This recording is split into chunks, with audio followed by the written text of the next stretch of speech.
From each happily ever after, every wish upon a star. Let's break down the movies that shaped who we are. From memory lane to now and everything in between. The most famous of films to the ones we've never seen.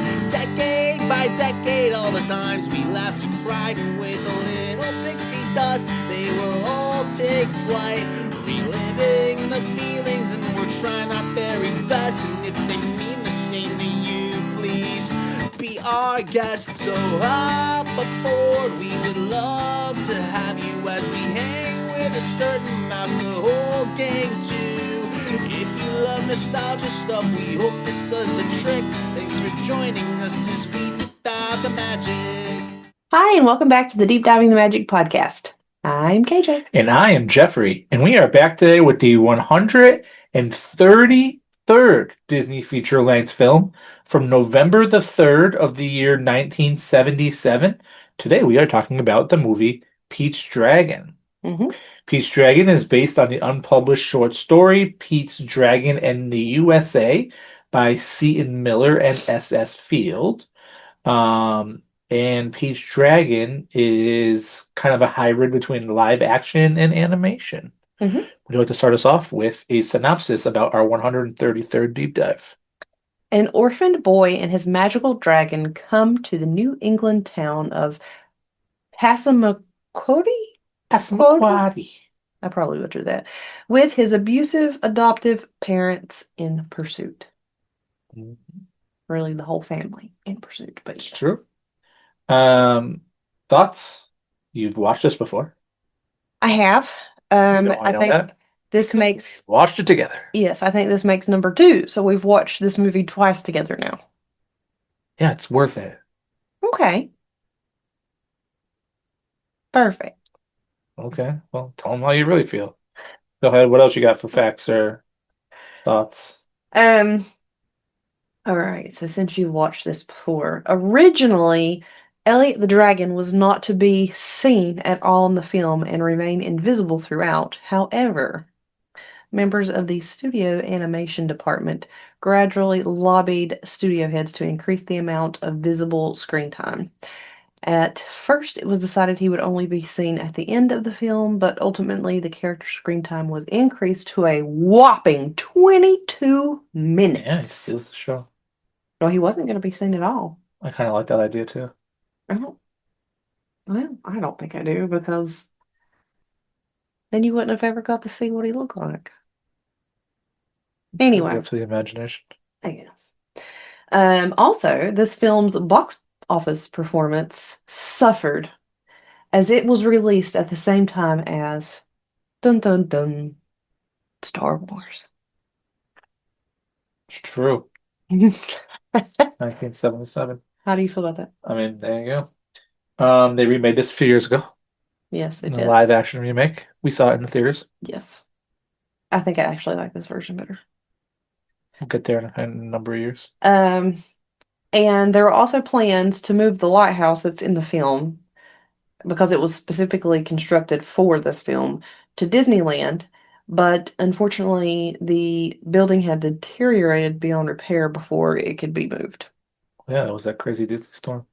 So, But yeah. and the studio had to get special permission from the Coast Guard to use the authentic lighthouse scene in the film.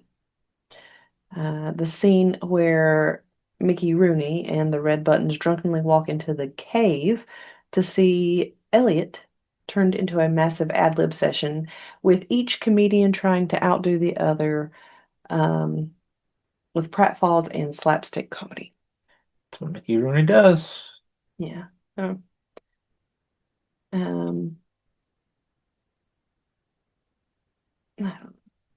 Interestingly enough, I love Olivia Newton-John, so I found this one interesting. Disney considered Olivia Newton-John to play Nora, but she was not available, so Helen Reddy took the role because it was the best script she had been offered after her role as Singing Nun in Airport 1975, which was She does a good released in job. 1974. Yeah. Good job. And because she felt it would be most appropriate for her as yet unborn grandchildren to watch. And then after this, she almost gave up acting, but didn't. Yeah, I was just a famous singer. Mhm. Are we diving in? Sure. All right. So in our opening credits, we see a painted lighthouse. A painting of a lighthouse, I guess I should say. That's the lighthouse we were just talking about. Mhm. We see a boy floating on the back of an invisible something. He's just floating through the air on the back of something. Um, a group of scary looking people are trying to find him as he hides under a tree. Mhm. They sing a fun song about wanting to find him, Mhm. and it's a very dysfunctional family. Mhm. The Gogans, I think that's what they're called. Yes. The invisible dragon friend plays a trick on the family members. Um, and then we learned that they paid $50 plus legal fees for Pete. Basically, they're making this kid do work on the farm. Mhm. And there's these awful people, the Gogans, and they are adamant that they paid $50 plus legal fees for Pete. Mhm. Um, they don't find him, but they break into song again. Reoccurring theme in this film. Um, they leave unsuccessful, and Pete decides that he's going to sleep in the woods with his invisible dragon, whose name is Elliot. The next scene in the morning, we see actually the animated version of Elliot for the first time. Elliot the dragon. He looks like the picture behind us. Um, but basically, Pete almost gets arrested because there's just a bunch of hijinks going on for Elliot. Mhm. Elliot keeps making a mess, which upsets Pete. He does say, "Darn you, Elliot." But also in this meantime, while they're kind of hiding away and Elliot's in his not invisible form, Mhm. a drunk gentleman played by Mickey Rooney, Mhm. um, Lampy. Lampy, played by the famous Mickey Rooney, comes out of the saloon and sees the dragon and freaks out. Mhm. He bursts into song about it, Mhm. and his daughter comes to get him at the bar, just like in Darby O'Gill and the Little People, which we watched a long time ago. Also a great film. Mhm. The daughter sees, so basically they go back to the lighthouse. She picks up her drunk father. Um, he's freaking out about that he saw a dragon. Mhm. Um, so she puts him to bed, and then the daughter sees Pete, like she basically sees like a kid walking into the cave at the beach by himself. Yeah. Pete is So she upset. gets suspicious. Yes, right. Pete is upset with Elliot and doesn't want to play with his dragon. Mhm. Because he's constantly getting them in trouble. So the lady goes to visit Pete um, in the cave while Elliot's hiding, obviously.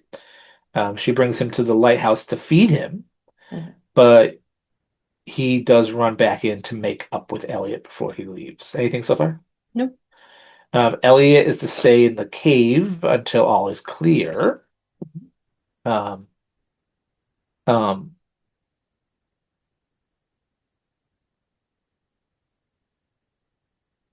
Oh, Pete. I did not write the word Pete there. I made up some other name. So basically, she's telling this kid Pete all about his life or her life, and he's like, "Well, are you a parent?" And she goes, "I'm not even someone's wife." And they're talking about how her fiance got lost at sea, which is why she runs the lighthouse to try to find. About a year ago. Yeah, he got shipwrecked at sea. He went away and never came back. So then Pete offers to have his dragon go look for the shipwrecked fiance, whose name is Paul, and they break into song about the dragon. They sing a lovely song. Mhm. Uh, the father, Lampy, wakes up more sober, but he's still freaked out by the sight of Pete and remembering the dragon. Mhm. Um, she comforts her father, who's very visibly shook. And then it cuts to another scene where we meet this con man who has come into town. Want to talk about the con man?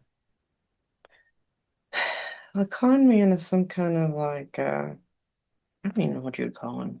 He's not really like a doctor, but he's like a traveling, kind of like a traveling salesman that offers all these health gimmicks up.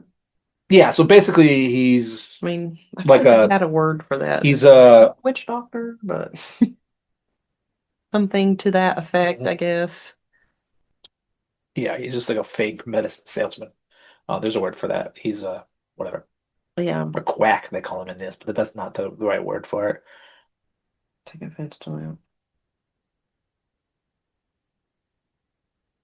That's like what the term is.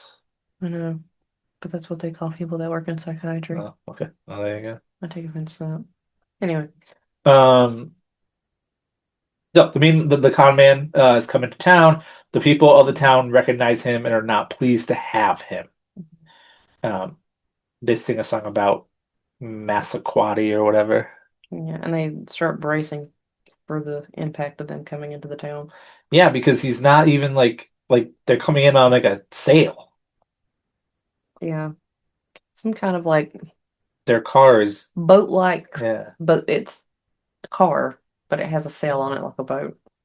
Whatever. The town people are not pleased to have him, but they sing a fun song about it, and he begins to re-win everybody over. They all start to fall for his fake tricks again.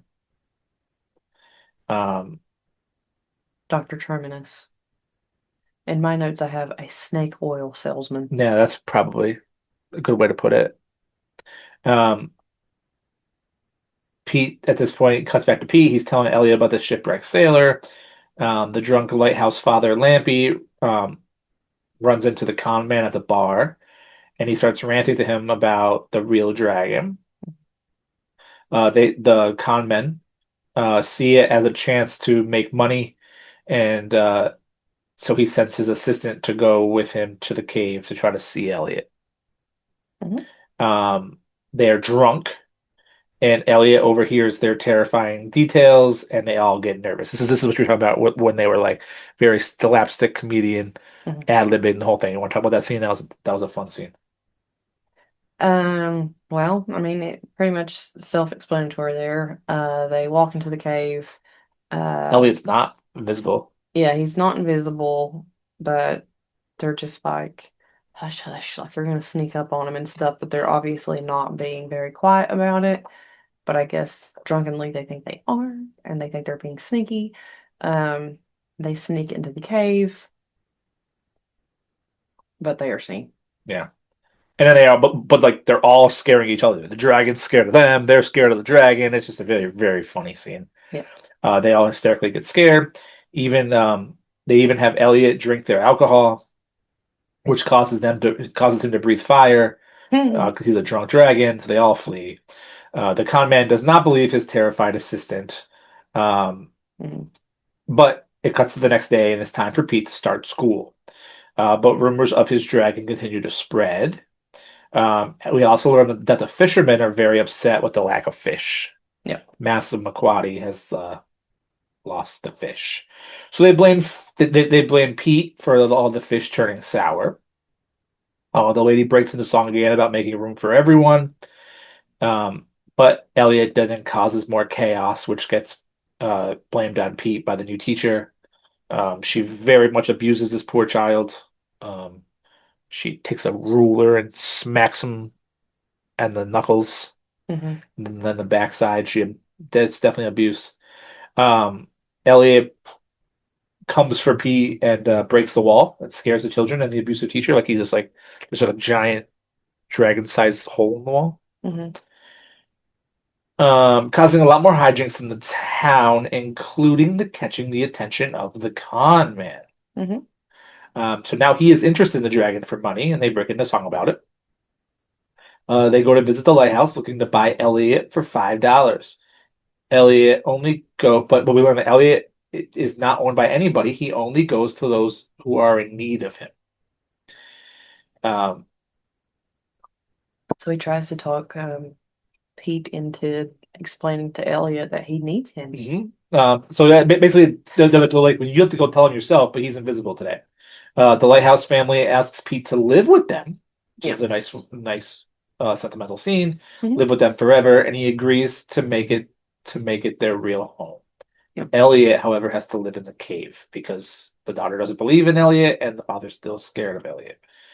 They break into a wonderful song together as they paint and clean the lighthouse and they dance around. Mhm.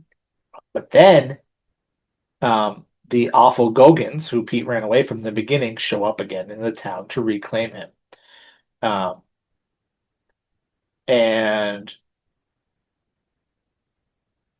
like they're making a big deal about it to the point where even the con man, Mhm. who is doing some kind of dental saw film like procedure on someone in this contraption, like leaves this guy. He's like, "Don't break tension, otherwise your mouth's gonna blow up or whatever." Yeah, I was like, sir, I don't even know why you would have went to this guy in the first place. The Gogans find Pete fishing. Mhm. Nora, who is the daughter, refuses to give Pete up, but the Gogans break out into song about how they have their bill of sale for Pete. Remember, they paid $50 plus legal fees for Pete. Yeah. Um, but during this musical debate, Elliot returns, causing more hijinks.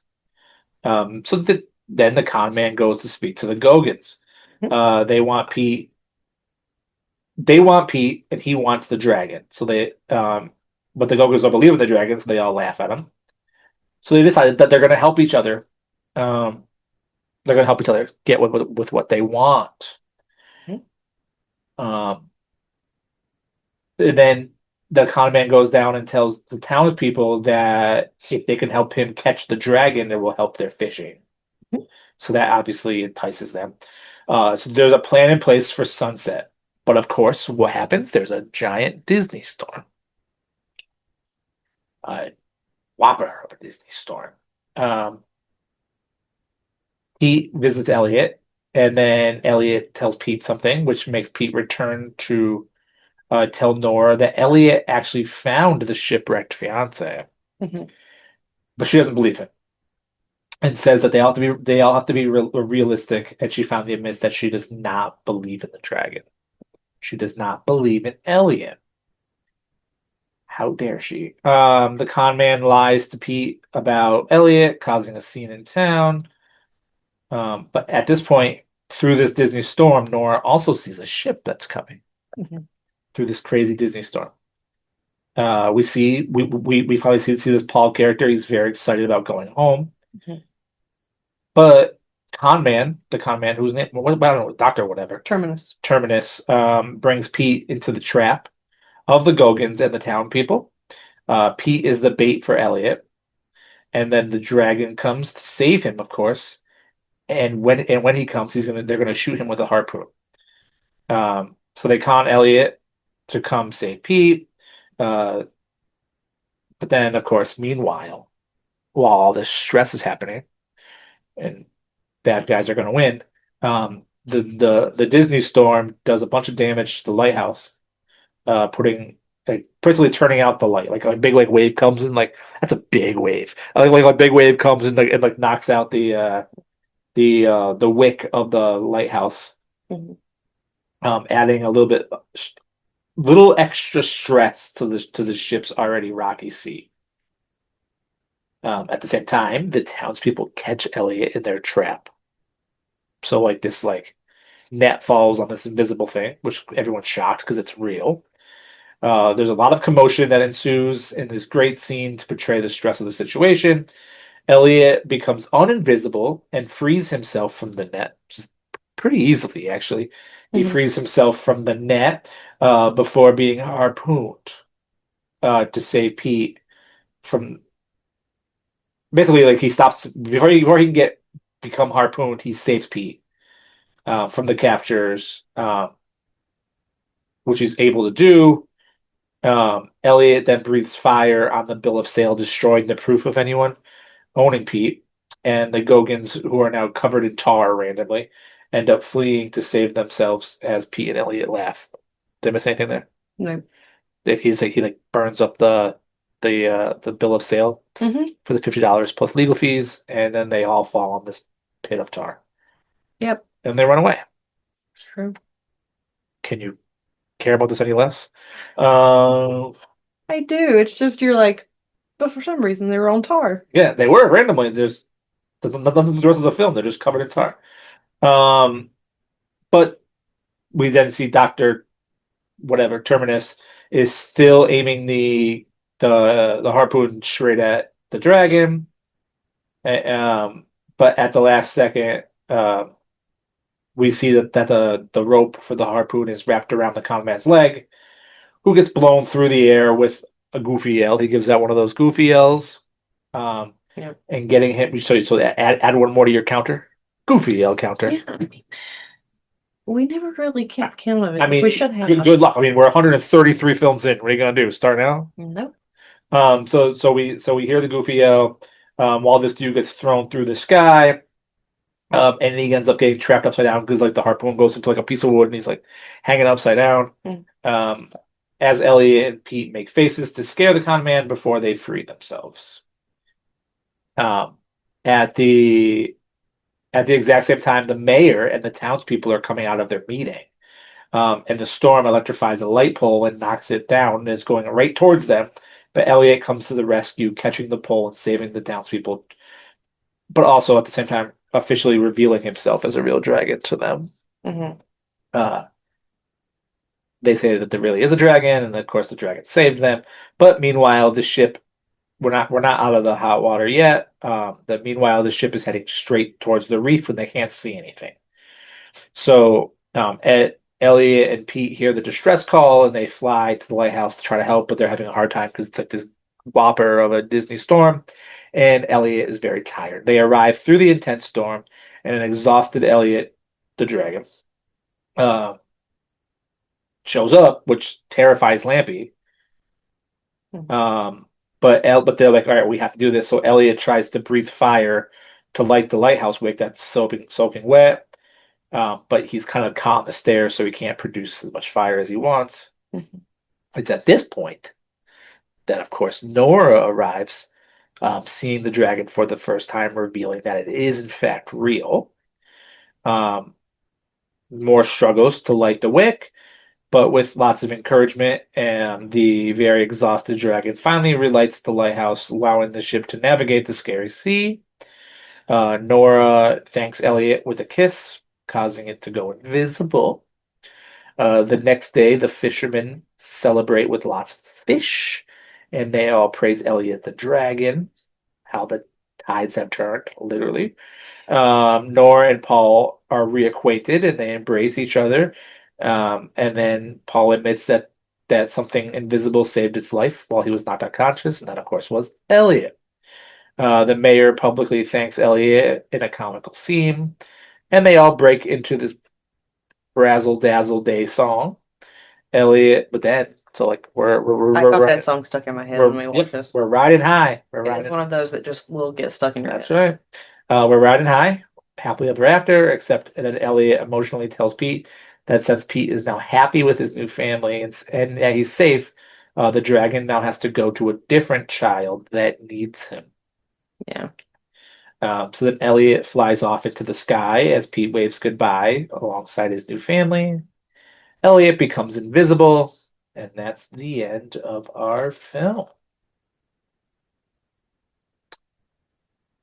Do you think that Elliot was the inspiration to Figment?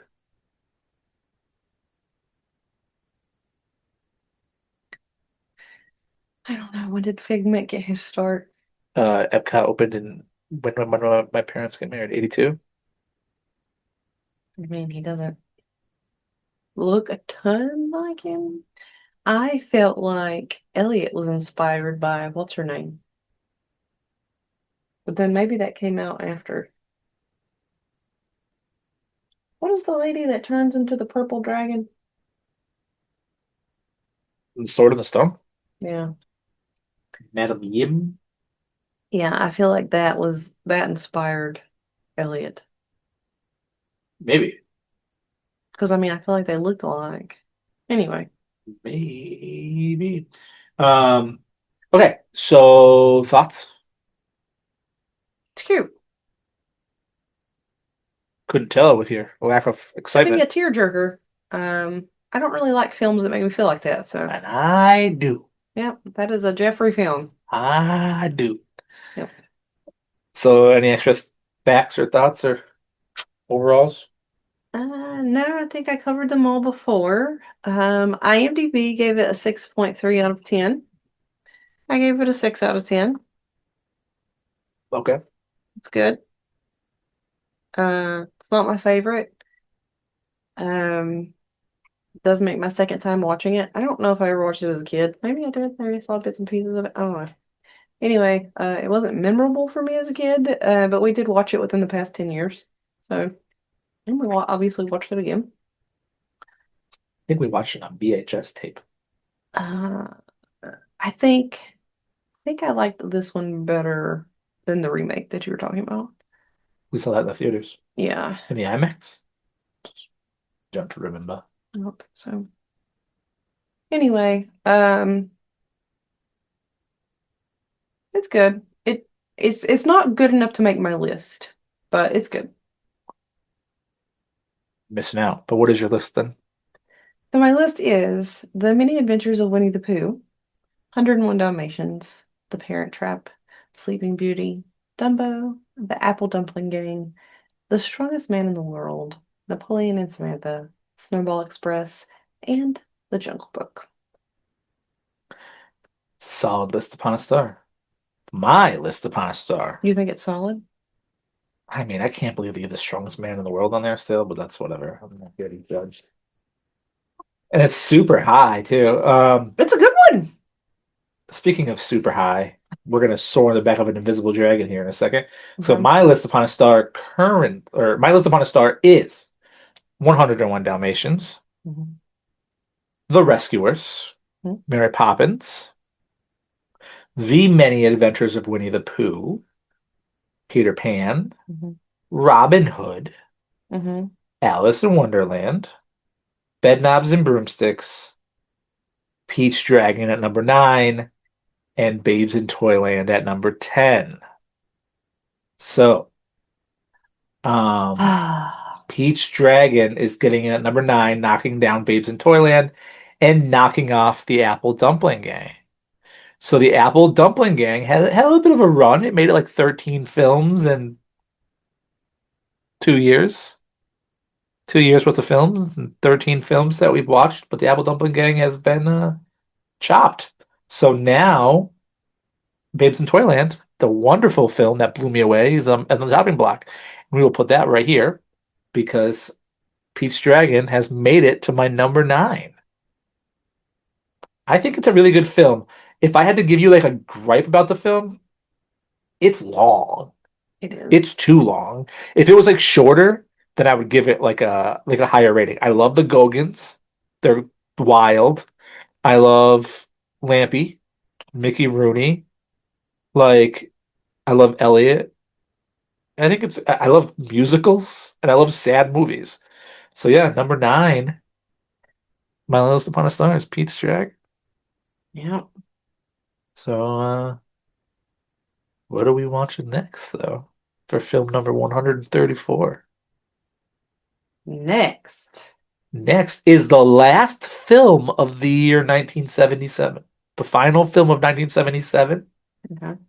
film number 134. Okay. The return of my girl Jodie Foster.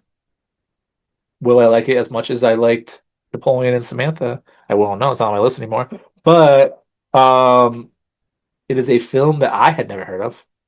You probably never heard of it. Yeah, I never heard It of is it. called Candle Shoe. Well, I mean, I have heard of it, but only because of the research I did for some of the other films that we watched. It had mentioned them. Because the movie Candle Shoe is the reason that Jodie Foster was not Princess Leia. Wild. Absolutely wild. I have to say that it's a good thing. I don't know. But I love Jodie Foster. yeah, but I don't care. Fisher's I mean, that's wonderful. But we're going to talk about Candle Shoe next time. that would have like changed the whole thing. And he wanted her to be younger at the time, and then she didn't end up being younger. So I mean, I feel like it worked out the way it worked out for a reason. So Oh yeah. God. So our next film is the last film of 77, and it is film number 134, Candle Shoe. But we will get that next time. Thanks for hanging out with us. Again, we are on Instagram if you want to come say hello. Thank you for telling your friends. We are on Spotify and YouTube, Deep Dive into Magic. That's where you can see us having these lovely conversations. Thank you for the ratings, reviews, shares, telling your friends, all that fun stuff. And speaking of, if you want to get a hold of us, deepdivingthemagicpod@gmail.com. We would love to hear from you. We would love to hear about how great Pete's Dragon is and all that fun stuff. Number 9 on the list upon a star. But um, thank you again, and we will see you next time for film number 134, the final film of the year 1977, Candleshoe. Thanks for deep diving the magic. Bye. Bye.